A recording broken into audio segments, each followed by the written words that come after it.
드림타워.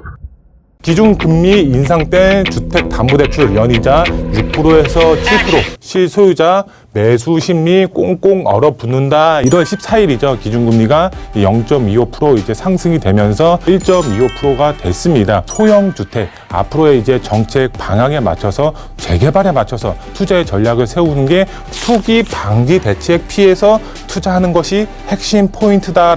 가자 역세권에 주목하셔서 역세권 시프트 개발 사업 350m 1차 개발, 2차로 500m까지 개발이 2,500세대 이상 대단지로 개발이 지금 현재 선점 투자 전략을 세우셔야 된다. 한강변에 접해 있고 그다음에 민족공원, 그다음에 남산을 끼고 있습니다. 여러 가지 다양한 이제 호재들이 넘쳐나는 지역에 바로 첫 번째로 서울시 다양한 재개발 사업 추진이 되고 있습니다. 소액으로 고품격 아파트 입주권을 투자 상담은 전문가와 함께 상의하셔야 될 것. 성산동 지역과 용산을 주목하셔서 투자의 전략을 세우셔라. 드림타워에서는 매주 금요일, 토요일 특강을 진행을 하고 있습니다. 미래 가치가 높은 매물들을 받아보실 수 있는 드림타워 특강은 오로지 예약제로만 받고 있습니다. 아래 번호로 꼭 전화 주셔서 미리 특강 예약 전화 잡아보시기 바라겠습니다. 이로운 투자자문의 함주원 부장 모셨습니다. 어서 오십시오, 부장님. 네, 반갑습니다. 네, 오늘 강의 주제를 한번 보시면은 이제 영끌 아파트들의 이제 소형 주택 투자 전략은 어떻게 세워야 될지 오늘 강의를 통해서 한번 알아보도록 할 텐데요. 우선 이제 영혼까지 끌어 모아서 아파트를 매수하신 분들 요번에 있으실 겁니다. 근데 이런 분들 조금 시장 상황을 잘 봐야 될 것 같습니다. 1월 14일이죠. 기준금리가 0.25% 이제 상승이 되면서 기준금리가 1.25%가 됐습니다. 그만큼 이런 주택 가격이라든가 매수세라든가 조금씩 둔화가 되지 않을까 제 개인적으로 생각이 되고 있는데요. 그로 인해서 이런 아파트 투자보다는 소형 주택 앞으로의 이제 정책 방향에 맞춰서 재개발에 맞춰서 투자의 전략을 세우는 게 유리하지 않나 이렇게 말씀을 드릴 수가 있겠습니다. 그만큼 기준금리 자체가 상승이 되면서 이제 월 이자 부담까지 떠 안아야 되기 때문에 서민분들 쉽게 접근을 할 수가 없죠. 그렇기 때문에 소액으로도 얼마든지 이런 재개발에 따라서 아파트를 얻을 수가 있는 부동산 투자 전략을 세워야 되지 않을까 이렇게 말씀을 드릴 수가 있겠는데요. 오늘 강의 이런 강의로 준비를 했고요. 그 다음에 핵심적인 지역 위주로 강의를 설명드리도록 하겠습니다. 먼저 이제 강의 보시면 이제 앞서서 말씀을 드렸지만 기준금리 자체가 지금 1.25% 상승이 됐습니다. 그에 따라서 기준금리 자체가 3월달 안으로 또 인상이 될 것으로 보여지고 있습니다. 주택담보대출 자체가 그 전까지는 뭐 2에서 3% 정도 됐었습니다. 하지만 이제 기준금리 자체가 0.25% 올라가면서 4에서 5%까지 올라간다고 합니다. 요번에 이제 3월달 안으로 0.25%가 또 상승이 된다고 하면은 정말 주택담보대출 연이자가 7% 가까이 상승이 될 것으로 보여지고 있습니다. 일반 서민분들 7% 가까이 연이자를 납부해야 되면은 월 이제 납부해야 되는 금액 자체가 몇백만 원에 해당이 된다고 합니다. 그만큼 이제 부담이 될 수밖에 없겠죠. 그렇기 때문에 이런 아파트 영혼까지 끌어모아서 투자하는 전략보다는 이런 재개발에 포커스를 맞추셔서 투자의 전략을 세워야 될 것으로 보여지고 있는데요. 출구 전략 어떻게 세워야 될지 첫 번째로 알아보도록 하겠고요. 두 번째로 이제 지역적으로 한번 알아보면은요. 구역지정 목전에 있는 지역이 있습니다. 정말 이제 임박했다라고 보시면 좋을 것 같은데요. 바로 마포구에 위치한 성산동이다라고 보시면 좋을 것 같습니다. 개발 압력 상당히 높고 여러 가지 인프라 조건이 상당히 좋은 지역이다라고 보시면 좋을 것 같습니다. 두 번째로 성산동 지역에 대해서 알아보도록 하겠고요. 마지막 세 번째로 보시면은 투자 가치는 강남보다 더 좋은 지역이 바로 용산 지역이다라고 보시면 좋을 것 같습니다. 강남 어느 정도 인프라가 형성이 되어 있고 가격 자체도 이미 높게 형성이 되어 있습니다. 용산도 이제 가격 자체가 높다라고 할 수는 있지만 여러 가지 다양한 개발 호재가 뒷받침되는 지역이 바로 용산이죠. 앞으로의 가치가 굉장히 큰 지역이다라고 보시면 좋을 것 같습니다. 가격 상승폭도 강남보다 훨씬 크게 상승이 될 것으로 보여지고 있기 때문에 투자 가치로만 봤을 때는 앞으로 강남보다 더 좋은 지역이 용산이다라고 보시면 좋을 것 같은데요. 그래서 용산 지역 어떤 지역에 투자를 해야 될지 마지막 세 번째로 알아보도록 하겠습니다. 먼저 첫 번째로 주택담보대출 연이자 7% 시대가 찾아온다라고 합니다. 그만큼 이제 투자자분들은 출구 전략을 세우셔야 될 것 같은데요. 우선 이제 보도 내용을 한번 보도록 하겠습니다. 기준금리 인상 때 주택담보대출 연이자 6%에서 7%, 실소유자 매수 심리 꽁꽁 얼어붙는다, 이렇게 보도 내용이 나와 있습니다. 그만큼 기준금리 자체가 높으면은 월 내야 되는 이자 부담이 상당히 높을 수밖에 없겠죠. 월 몇백만 원씩 내다 보면은 생활 자체가 될 수가 없겠죠. 그만큼 매수 심리가 그만큼 얼어붙을 수밖에 없을 것이다라고 보여지고 있습니다. 이제 가격 자체로만 봤을 때도 어느 정도 보합세가 유지되거나 아니면은 어느 정도 꺾일 것으로 이제 보여지고 있기 때문에 기준금리 자체가 인상이 되는 항목 자체를 눈여겨보셔야 될 것 같은데요. 우선 계속해서 보시면 기준금리 3월 인상설에 하는 이제 1분기 내 0.5% 금리 인상 유력하다, 이렇게 나와 있습니다.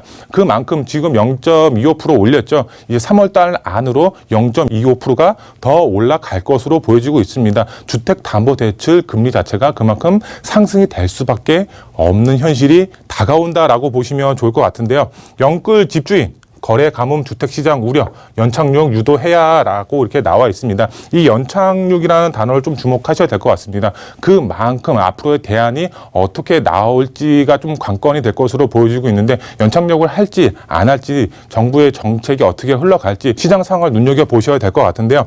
우선 이제 보도 내용을 좀 상세하게 살펴보면, 세 번째 기준금리 인상 유력이 되면서 부동산 시장에 끼칠 영향이 관심이 집중이 되고 있다, 이렇게 나오고 있습니다. 그리고 한국은행 금융위원회는 이날 이제 기준금리를 현행 0.25%에서 0.25% 더 올릴 것으로 전망된다, 이렇게 나와 있습니다. 그만큼 이런 주택담보대출 자체가 지금 이미 6%대를 넘어가고 있다, 이렇게 보도 내용이 나와 있습니다. 그리고 계속해서 보시면은 2개월 연속 금리가 인상될 경우 주택담보대출 금리는 최대 6%에서 7%대 진입이 확실시 된다, 이렇게 나와 있습니다. 금리 자체가 이렇게 높아만 지면은 당연히 서민분들 부담이 될 수밖에 없겠죠. 그리고 이제 계속해서 보시면 주택담보대출로 아파트 영끌 매입했던 집주인에게 대출 금리가 부담이 당장 2배 가까이 상승이 될 수밖에 없겠고요. 대출을 통해서 주택을 구입하려면 실소유자들의 부담이 그만큼 크게 늘어날 수밖에 없다, 이렇게 나와 있습니다. 이미 이제 주택담보대출로 영끌 투자하신 분들의 경우는 뭐 고정금리로 받으신 분들도 있겠지만 변동금리로 받으신 분들이 대부분일 겁니다. 이런 변동금리로 받게 되면은 이런 금리 자체가 올라가고 내려가고에 따라서 금리 자체가 변할 수밖에 없겠죠. 앞으로의 상황 좀 지켜보셔야 될 것 같고요. 그 다음에 앞으로도 이제 주택을 매수하시는 분들이 있습니다. 근데 총 자금, 총 매가를 현금으로 이렇게 다 지불하시는 분들은 없죠. 대부분 이런 주택담보대출을 활용하셔서 집을 구입하시는 분들이 대부분입니다. 하지만 이런 금리 자체가 굉장히 높아만 지면은 당연히 주택 매수를 꺼려 할 수밖에 없겠죠. 가격적으로나 아니면은 매수 심리가 그만큼 줄어들 수밖에 없다라고 보시면 좋을 것 같은데요. 앞으로 내 집 마련 더더욱 힘들어졌다라고 보시면 좋을 것 같습니다. 지금 시장 안에서는 DSR이라고 해서 대출 규제까지 나와 있죠. 그만큼 내 연소득 대비 내가 대출을 받고 있는 모든 항목을 합산해서 DSR 40%까지 대출을 받을 수가 있죠. 그만큼 이제 내가 이미 받아 놓은 대출을 빼고 나머지 이제 대출 금액이 나오는 거기 때문에 그만큼 이제 대출 금액이 낮아질 수밖에 없다라고 보시면 좋을 것 같고요. 그 다음에 지금 이제 말씀을 드렸던 금리 인상입니다. 대출 규제까지 되고 금리 인상이 되면은 그만큼 주택 마련하기가 굉장히 힘들겠죠. 거기에 플러스해서 한 가지 더. 이미 높은 가격대를 형성이 되고 있습니다. 가격대가 이미 높기 때문에 대출 받아도 금리 인상이 돼도 쉽게 접근을 할 수가 없는 그런 상황이다라고 보시면 좋을 것 같습니다. 그렇기 때문에 내 집 마련 앞으로 더더욱 힘들어졌다라고 보시면 좋을 것 같습니다. 그러면은 투자자분들 어떻게 해야 되냐? 바로 아파트로 변화하는 주택을 매수를 하시면 좋을 것 같습니다. 재개발 활성화 정책, 지금 정부뿐만 아니라 서울시에서 다양한 정비 사업을 활성화 정책을 펼치고 있습니다. 뭐 정부에서는 뭐 공공 재개발이라든가 여러 가지 이제 뭐 공공주도형 3080 플러스 정책이라든가 서울시는 뭐 모아주택이라든가 신속통합이라든가 역세권 시프트 개발 사업이라든가 여러 가지 다양한 정비 사업들이 활발하게 추진이 되고 있습니다. 그렇기 때문에 정말 이제 아파트로 변할 수가 있는 지역, 서울 안에서 어떤 지역이 개발이 될지 좀 충분히 알아보신 다음에 투자의 방향을 세우신다고 하시면 정말 소액으로도 이런 아파트를 얻어 가실 수가 있다. 실제로 금리라든가 여러 가지 이제 대출 규제로 이제 아파트를 마련하지 못하시는 분들의 경우는 실제로 이렇게 소형 주택에 투자를 현재 많이 하고 있는 상황이다라고 보시면 좋을 것 같고요. 그 다음 봤을 때는 투기 방지 대책 피해서 투자하는 것이 핵심 포인트다라고 보시면 좋을 것 같습니다. 잘못 투자하면은 현금 청산 당할 수밖에 없습니다. 지금 이제 서울 안에서도 다양한 정비 사업이 활성화되고 이런 이제 공모를 받아서 추진하는 정비 사업이 대부분입니다. 근데 이 공모를 접수를 받아서 추진하는 정비 사업의 경우는 이런 공모 접수율이라든가 여러 가지 기타 권리 산정 기준이라든가 다 제각각이다라고 보시면 좋을 것 같습니다. 그렇기 때문에 잘못 투자하면은 정말 현금 청산 당하실 수가 있기 때문에 투기 방지 대책 내용 잘 확인하셔서 투자의 전략을 세우셔야 된다라고 보시면 좋을 것 같습니다. 잘 모르겠다 그러면은 저희와 같은 전문가들하고 상의를 하셔서 투자의 방향을 세우시는 게 올바른 판단이다라고 보시면 좋을 것 같고요. 그러면 지역적으로 한번 알아보도록 하겠습니다. 소형 주택에 투자를 해야 되는데 어떤 지역에 투자를 해야 되냐? 구역 지정 정말 임박한 지역이 있습니다. 바로 마포구에 위치한 성산동이다라고 보시면 좋을 것 같은데요. 이 성산동 안에서도 어떤 지역에 투자를 해야 되냐? 바로 가자 역세권에 주목하셔서 투자의 전략을 세우셔야 된다라고 보시면 좋을 것 같습니다. 이 가자 역세권의 경우는 역세권 시프트 개발 사업으로 추진이 되고 있습니다. 350m 1차 개발, 그 다음에 2차로 500m까지 개발이 예정이 되어 있기 때문에 넓은 면적으로 2,500세대 이상 대단지로 개발이 지금 현재 진행하려고 하고 있습니다. 구역 지정 얼마 남지 않았습니다. 조만간 이제 구역 지정이 되면은 프리미엄이 붙을 수밖에 없겠죠. 그러면은 그 전에 투자의 방향을 세우셔야 되겠죠. 이미 프리미엄이 붙으면 소액으로 접근하기가 힘듭니다. 선점 투자 전략을 세우셔야 된다라고 보시면 좋을 것 같은데요. 구역 지정 임박 높은 동의율을 갖추고 있습니다. 이 성산동 가자 역세권의 경우는 바로 정부 그다음에 서울시가 밀어주는 정비 사업이다라고 보시면 좋을 것 같습니다. 이 정부의 입장에서는 임대 아파트 비율을 높게 받을 수가 있다라고 보시면 좋을 것 같습니다. 그렇기 때문에 개발 가능성도 굉장히 높다라고 보시면 좋을 것 같고요. 그 다음에 두 번째로 봤을 때 현금 청산 걱정이 없는 지역입니다. 지금 서울시에서 추진하는 뭐 신통기획이라든가 뭐 모아주택이라든가 여러 가지 이제 소규모 재개발 사업이라든가 이런 권리 산정 기준일이 다 제각각입니다. 하지만 이런 현금 청산에 대한 걱정을 이 역세권 시프트에서는 하실 필요가 없습니다. 왜? 일반 역세권 민간 재개발 사업이기 때문에 그렇습니다. 일반 민간 재개발의 경우는 그 전에 이제 이전부터 추진했던 사업이기 때문에 구역 지정이 되기 전, 바로 전, 이제 뭐 한두 달 전이다라고 보시면 좋을 것 같은데요. 이때 이제 권리 산정 기준일이 정해집니다. 그렇기 때문에 그 전에 투자를 해 놓으면은 전혀 걱정 없이 이제 투자가 가능합니다. 일반 민간 재개발이기 때문에 이런 현금 청산 걱정 전혀 없다라고 보시면 좋을 것 같고요. 그 다음에 봤을 때는 2,500세대 대단지 아파트로 변화를 한다라고 보시면 좋을 것 같습니다. 이 성산동의 경우는 지금 한 약 8년 전, 9년 전에 이미 역세권 시프트로 개발을 추진을 했었습니다.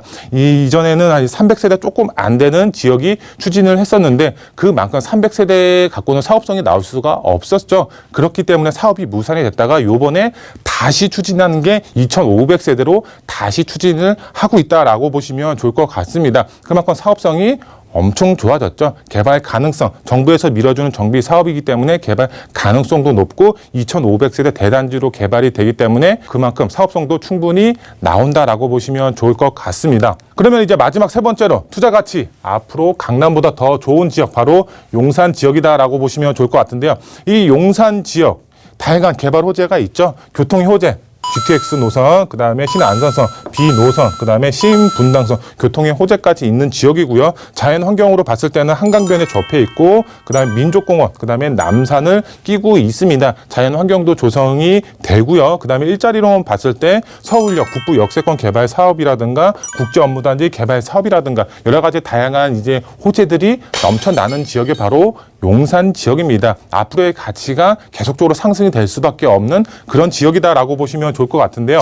용산 개발 앞으로 본격적으로 스타트가 될 것으로 보여지고 있습니다. 용산 투자 아직 늦지 않았기 때문에 발빠르게 움직여서 투자의 전략을 세우셔야 한다라고 보시면 좋을 것 같고요.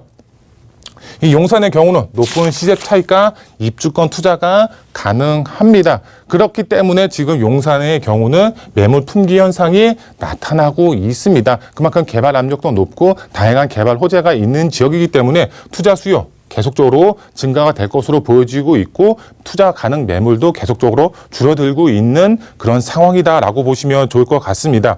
그렇지만 용산 정말 다 개발이 되는 것이 아닙니다. 현금 청산 걱정 없고 개발 가능성 높은 곳 따로 있습니다. 개발 가능성 높은 곳에 투자하는 것이 핵심 포인트다라고 보시면 좋을 것 같은데요. 그런 지역 저희와 함께 상의하셔서 투자의 전략 세우시면 큰 수익, 아파트 입주권까지 노려보실 수가 있는 그런 투자자분들이 되실 수가 있겠고요. 그럼 투자 포인트 세 가지로 정리를 좀 해드리겠습니다.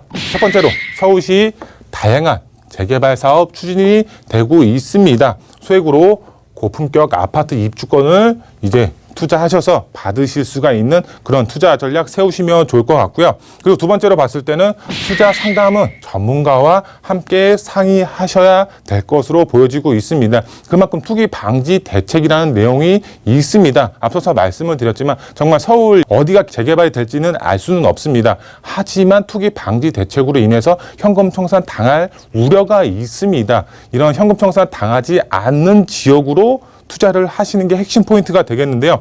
혼자 고민하시지 마시고 저희와 같은 전문가와 상의하셔서 투자의 전략 세우셔라 라고 이제 말씀을 드릴 수가 있겠고요. 그 다음에 마지막 세 번째로 미래 가치 높은 투자 지역, 바로 성산동 지역과 용산을 주목하셔서 투자의 전략을 세우셔라 라고 말씀을 드릴 수가 있겠습니다. 앞으로의 가치가 굉장히 높고 재개발 가능성도 높고 현금 청산 걱정이 없는 지역이기 때문에 이쪽 두 지역 주목하셔서 투자 전략 세우셔라 라고 정리를 해드릴 수가 있겠습니다.